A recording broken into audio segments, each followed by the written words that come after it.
Всем привет! Сегодня мы с вами приготовим один из видов грильяжного торта. Готовим мы его для нашей племянницы в день ее рождения. Я предлагаю его испечь вместе со мной. Для начала нам необходимо испечь коржи, вернее один корж, который мы в последующем разделим напополам. Для него мне потребуется молоко, кипяток, сахар, яйцо, сухие ингредиенты: мука, какао, разрыхлитель и сода. Также мне еще нужно будет щепотка соли и растопленное сливочное масло. Яйцо взбиваем вместе с солью и сахаром. Скорость миксера ставим сразу на максимум. Взбивали яйца около 5 минут, и теперь добавляем растопленное сливочное масло. По очередности добавляем сухие ингредиенты и молоко комнатной температуры. И самым последним вливаем кипяток и опять же все хорошо перемешаем, и можно уже будет отправлять тесто в форму. Дно формы застилаем обязательно пергаментной бумагой и выливаем полностью тесто. Прикрываю форму фольгой блестящей стороной вовнутрь.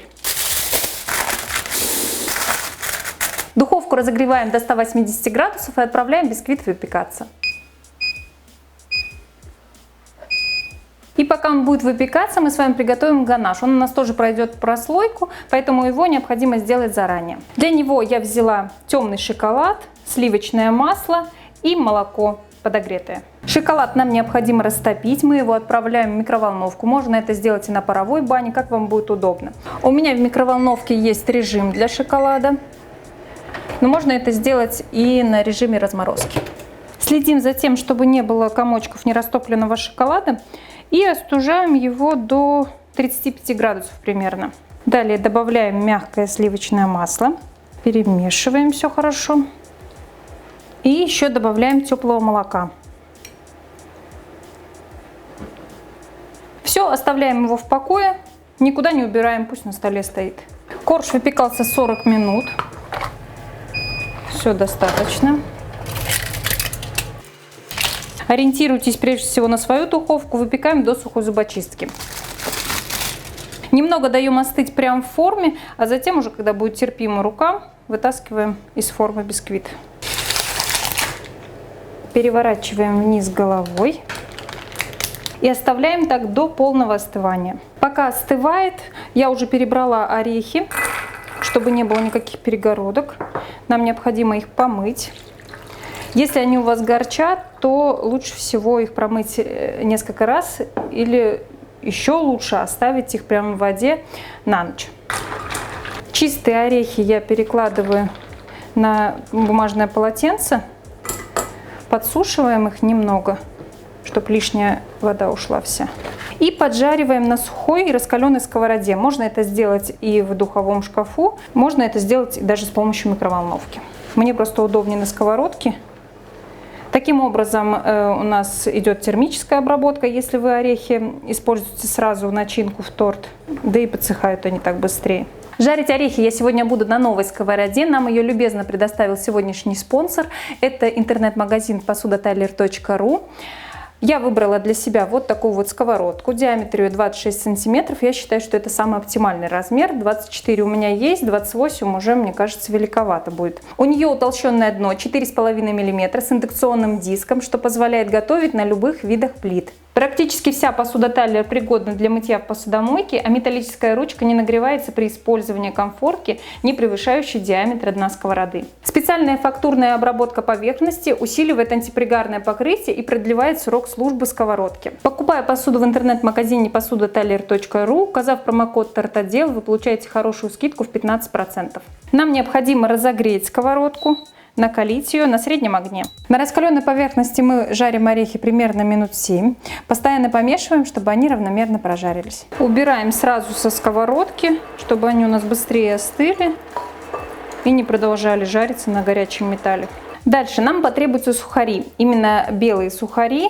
Это у меня обычный молочный батон, который я разрезала на вот такие вот квадратики, отправила в духовку на пергаменте. И при температуре 110 градусов я их вот так вот подсушила. Минут 10 они у меня там сушились. Мне нужно их измельчить, я буду измельчать в блендере, можно использовать кофемолку.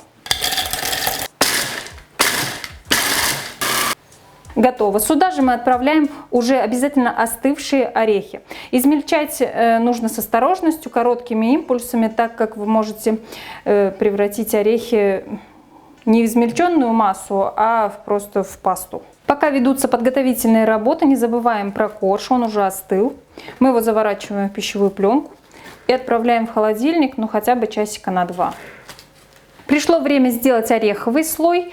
Нам для этого потребуются, конечно же, орехи, которые мы измельчили, сухари, также измельченные, сахар, лимонка, жидкий мед, обязательно жидкий. Если он у вас густой, то растопите его в микроволновке, либо на паровой бане.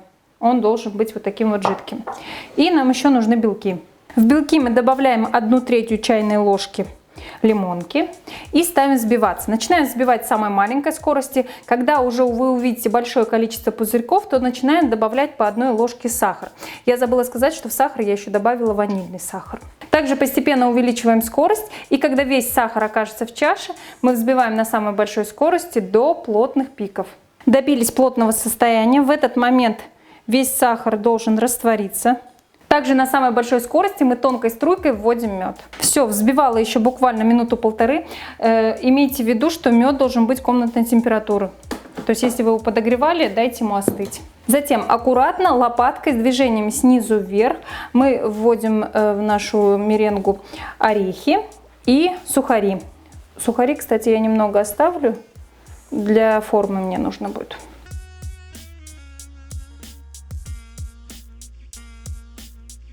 Все, теперь готовим форму. Мы будем использовать метод французской рубашки. Это мы сливочным маслом сейчас смажем полностью форму, стенки тоже. И присыплю мукой. Остатки сухарей я распределю по дну. Выкладываем белково-ореховую массу и ставим сразу же разогреваться духовку. Духовку разогреваем до 170 градусов. Мы также будем еще использовать конвекцию. Если нет конвекции, то можно немного увеличить температуру, примерно где-то на 10-15 градусов. Но необходимо следить за нашим коржом. Если у вас верхушка начинает быстро темнеть, уменьшите температуру.